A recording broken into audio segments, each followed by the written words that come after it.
What's going on, guys? Yes, and it's Mazda Monday, and yeah, there's a blown engine. This is the first one actually that I've personally tuned that blew up. There's about 5 or 6 total. No 2.0 liters have blown up, only 2.5s, and the majority of them are the 4th Gen 2.5 with the weaker rods and pistons because they made the rotating assembly lighter for more fuel efficiency. Now, yes, a car blew up. Do we know the details? No. They haven't been told yet, and I'm not gonna go into everything, but there's a lot of things that are a possibility that led up to this explosion. I know everyone wants to point the finger at tuning, but I've tuned a lot of these, over 100 of these superchargers, many of them 4th gens with the same tune, if not not exactly the same, but pretty similar. Some that are more aggressive, like my own, and other customers have more aggressive tunes, but this one was not the most aggressive. There were still torque limits in place, whereas I've taken them off for other customers.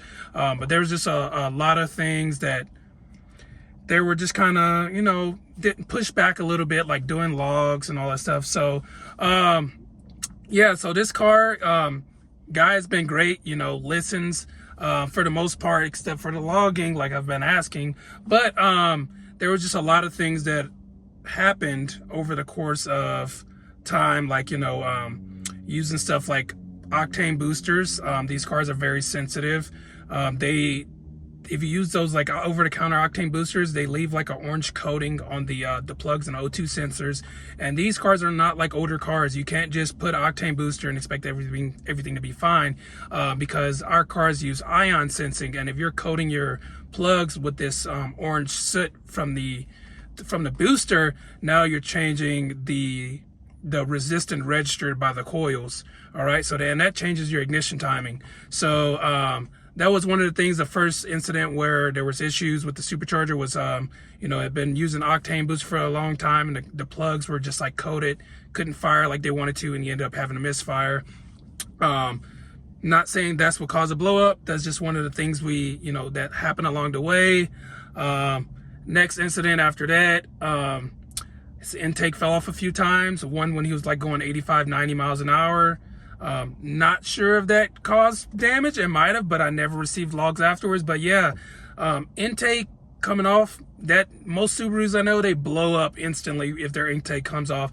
I'm surprised the Mazda stayed alive after that, because with the supercharger on there, it's sucking air, and it needs to be monitored because that's how it makes the adjustments for air fuel ratio. So his intake came off, none of the air was monitored, car was bucking like crazy, pulled over. And like I said, his intake came off at least 2 times that I know of, maybe a few more times that I don't know about.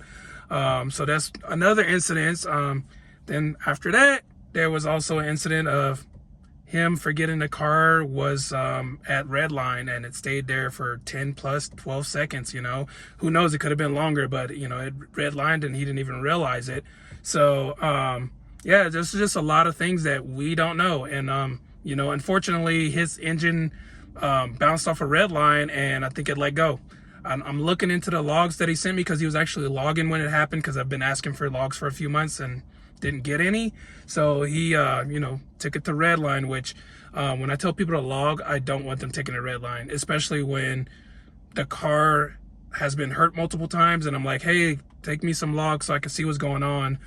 So because this cars have been having issues for a while, and there's just like all these little things that happen to the car over time, and it's not running like the other cars. So I wanted them to send logs. I have used supercharger guys. In the ECU, it's set for 6,500 for your rev limit, right? I don't go higher than that, because as you get higher in the RPM band on this car, you don't have enough time for the injection phase to get enough fuel in the cylinder. So as you go up and the engine's turning over faster, there's not enough time to inject fuel. So the car starts to lean out around 6,300. It starts to lean out. So I made sure the cutoff is like 65, but I don't expect people to bang it off there. So I always tell people, especially with logging and stuff, like, you don't need to go past 6,000 RPM. Some people want to take the 62, 63, but you don't need to bang it off the rev limiter. And even though I have it set at 6,500, it'll show that on your gauge, but in the ECU it'll say 6400. So the car never actually reaches 65. It'll cut off at 64. So even still, you don't need to take the car all the way because it's not making more power at 6400 RPM. So that was a thing. You know, when I tell you to log and there's something wrong with your car, I never tell you to go to red line. I tell usually most people, if there's something wrong, hey, take it to like 5K, you know, and then if I don't see anything wrong, hey, take it to 6K. But yeah, I particularly, you know, I had said, don't take it so high, and, you know, the car is running great. So you just, you know, you got excited taking it to red line, you know, and things happened. So that car had been coming down from a mountain, and I guess he had been driving 120 mile an hour plus, doing some canyon runs. Me particularly, I don't do canyon runs. I just do spirited driving. And what's recommended and is in the guide, if you are gonna go and track your car, or you're gonna do like hard driving all the time, it's recommended that you get an oil cooler. These cars already run 13:1 compression ratio, so it gets hot. And then you're adding boost into it, so it's gonna get even hotter. So if you're gonna do like excessive, like beating on it, not like just a 30-second pull, if you're gonna go to the mountain and rag on it for 30 minutes straight or an hour, get an oil cooler, guys. That's what's recommended in the guide. I'm not saying that's what caused the issue, because there's all these other things that happen. And the car, when I looked at his log, it looked like it was hurt. Like there was something going on. I was seeing timing pulled from 2K all the way to red line. And so there was something wrong with the car. And I don't know if the knock retard that I was seeing was actually real or not, because he has the stiffest chassis out of all the cars that I've tuned. He has every bracing possible and that rear motor mount. So I don't know if the knock retard I was seeing was from the rear motor mount, or if it was actually from the engine, because there was like maybe some cylinder wall damage. I won't know, because I mean, I never got logs in between to see, and that's really important for me as a tuner, is to get logs from the customers. So a lot of times, you know, I don't ask for logs for customers unless they got like a crazy build. But most of the time, let me move my car for this lady so she can get out of here. Sorry, go ahead.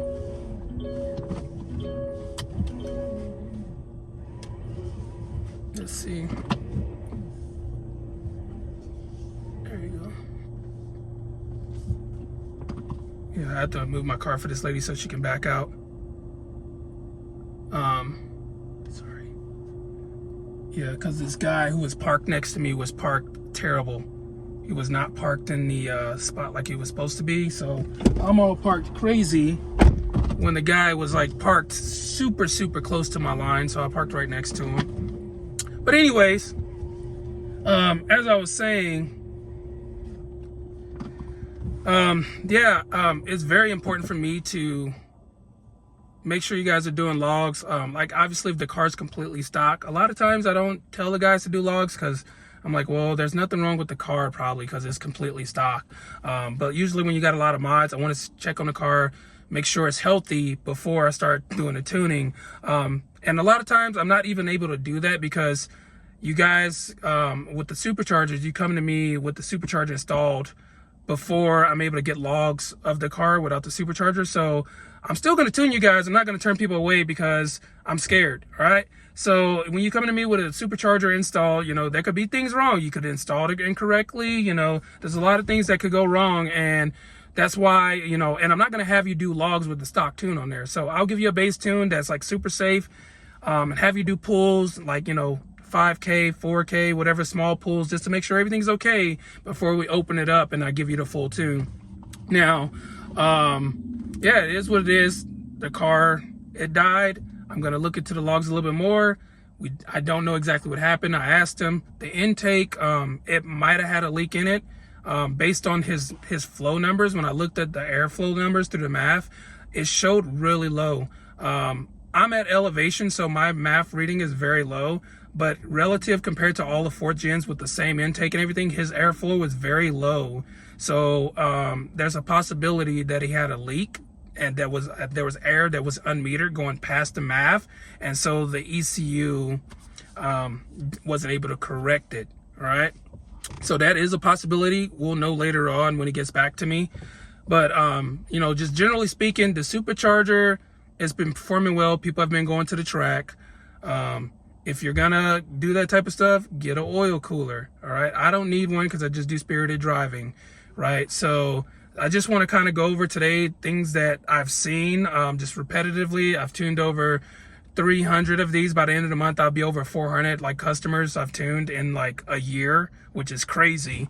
But I'm just gonna give you the things that I've noticed that as just a common issue with these cars and what to do to avoid it. So number one would be to avoid fuel injected cleaners or, octane boosters. The first car that actually blew up had a concentrated tank of two PIA injected cleaners in his tank. And if you know how PIA injected cleaners work, they heat up the combustion so that you burn off some of the deposits. So PIA increases the temperature of the combustion. And he, unfortunately, just like anyone, you think, oh, more is better, so to clean more if I put more. So he dumped 2 bottles in like a half a tank of gas, and ended up causing such high heat that he detonated. Right, so that was the first blow up. That was a couple years ago. Wasn't under my tune, but I took heat for it. But it is what it is. So, and that was a 3rd gen. We don't really have a lot of 3rd gen blow ups. They're very strong compared to the 4th gens. So yeah, that's my first one. So yeah, if you can, don't put anything in your gas tank other than gasoline or ethanol. And if me as your tuner advises you, if you're supercharged or aftermarket turbocharger, not to use more than E30. If you do more than that, you're taking a risk. All right, guys, because these cars, especially 4th gens, already run lean when they're boosted. So gasoline, ethanol, nothing else in your tank, guys, please, because these cars are very sensitive. And like I said, they use ion sensors, so you don't want to coat your plugs with anything or your O2 sensor. The next thing would be is like, your oil change interval. I know some of the oils say you can take it to 10,000 miles, but don't do that, guys, especially if you're going to be tuned or boosted or like you're going to be beating on your car more than the average person. Change your oil more frequently. So I do 5,000 miles on the supercharger. Even when I was NA and still tuned, I would still do 5,000 miles because I subject the car to more than normal conditions, guys. So do your maintenance on that. Another big issue that I've been seeing, and guys have been coming to me from other tuners with this issue, is the throttle boosters, guys. If you're gonna get a tune, remove your throttle booster. It will cause electrical issues. What ends up happening is, as tuners, like me as a tuner and other tuners out there, they are going to increase your sensitivity of your pedal and everything else, like your throttle response. So it's already a boosted signal. So there's no need for you to add a throttle booster because we can do that through tuning. Now, if you add a throttle booster into a signal that's already boosted and you amplify that, 9 times out of 10, you're going to get a short. Every single person that I know is having like U codes, which is electrical, is due to, they had the throttle booster, and that is the most common thing. Every time I see somebody with a U code, I'm like, do you have a throttle booster? Literally all the guys that have come to me from other tuners or my guys that had the issues, they all had one thing in common, which was the throttle booster. So we had a guy, he replaced his pedal position sensor after the throttle booster shorted it out, didn't have an issue. So guys, if you're going to be tuning with me, remove your throttle boosters. I do not like them. There's no need for them. It doesn't add any horsepower. So that's point number 3. So the last 2 things, I don't want to talk too much. Last 2 things would be the rear motor mounts, guys. They unfortunately do cause registered knock with the knock sensor in front of the motor. And it's just been a pattern. Like every time I get a person, like when I'm doing their logs before I even start tuning them, I see this knock correction, and it's from the rear motor mount. Every person that I've like asked, like, hey, you got a rear motor mount? They're like, yes. So what ends up happening is that motor mount creates a frequency that is within the bandwidth of the knock sensor in the front of the motor. And that knock sensor is used to protect the motor just in case there is some detonation. It'll pull back timing to save the motor. With the rear motor mount, there's extra vibrations, and some of those vibrations are within the frequency range of the knock sensor. So the knock sensor thinks something's wrong with the motor, and so it starts pulling timing when really it's just extra vibration from the rear motor mount. I know some of these companies going to be mad at me for saying this, and it is what it is.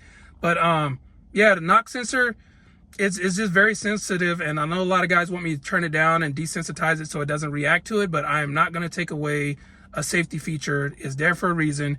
So if you come to me, especially like you supercharged guys, and we want to dial in a tune, if you want to put in a rear motor mount, I suggest installing it after we get the tune dialed in. That way I know if you give me logs afterwards, if I'm seeing that constant knock sensor reduction, or the pulling of the timing, if I'm seeing that, I know it's from the rear motor mount because we did logs beforehand. So I'm not saying don't get the rear motor mount, but if you want it, get it afterwards. And then, like, because I know some guys, even while they're stock with the rear motor mount, they're like, my car is slower. And it's like, well, you got so much vibration because maybe you didn't install it right, that your car is pulling timing, right?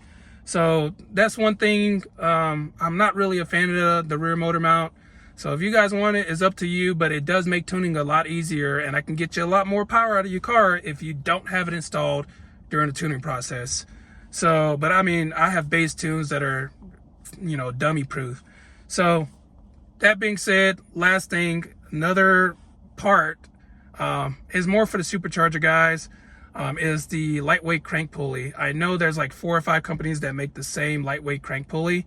I'm not saying you can't put the part on, but I noticed, you know, with the supercharger guys, because our crank and belt are subjected to a lot of load, like 12 psi for some of these cars, that the belt will squeal. And a lot of people try to replace their belt tensioner or the actual belt to get rid of the squeal, and it was still there. And it ended up being that it was the aluminum crank pulley. I'm not sure if it's because of how the grooves are designed on the aftermarket ones, or if it's because of aluminum. Because aluminum is known to glaze, and it doesn't have the friction of steel. So like hot steel grips a lot better with rubber than hot aluminum.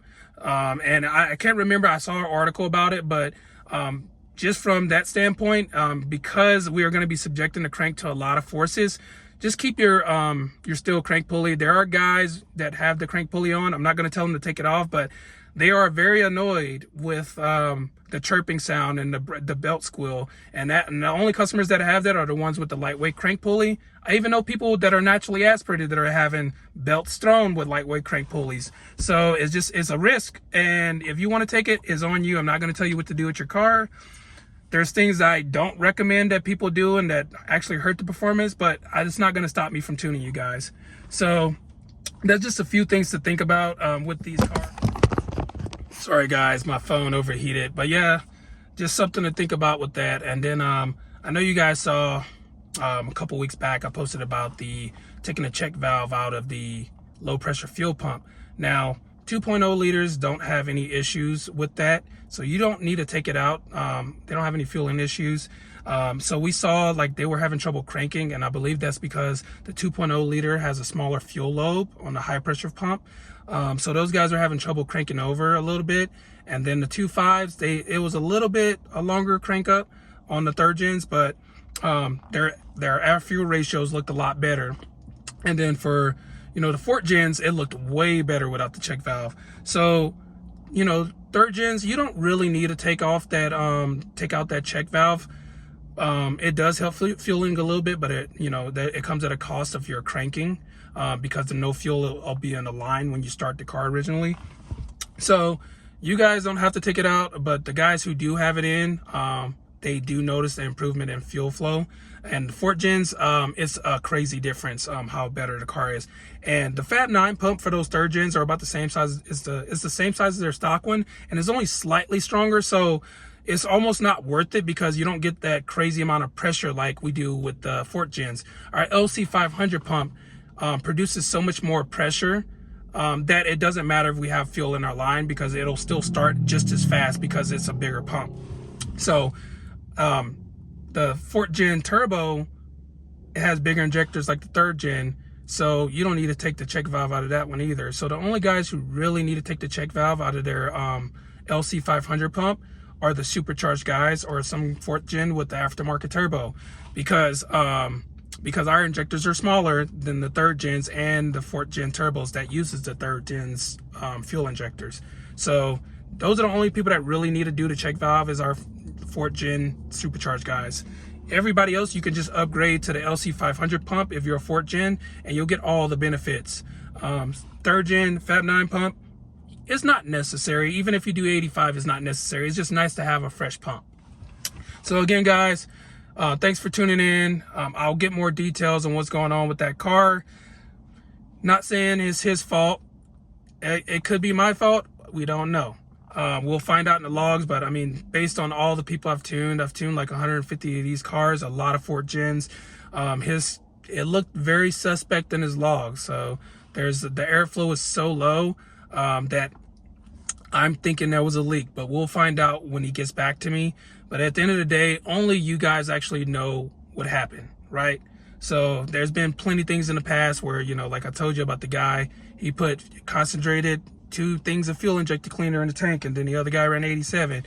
At the end of the day, only you know what happened. And I know how it is when you blow your motor, you panic, and then it is what it is. I blew up my first car, you know? So, yeah, only you know. So a guy comes to me and he was probably having fun the other day and money shifted, blew up his car.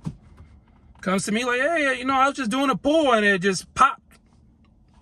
I don't know. I wasn't there. So the only person who really knows what happened is the person that was in the car, you know? So I'm not going to sit there and blame them, and hopefully they don't blame me. And if it was my fault, I'll take ownership. So that's what I'm doing right now, to investigate. So, but like I said, you know, at the end of the day, the only person who knows what really happened is the person driving the car, or if somebody was around.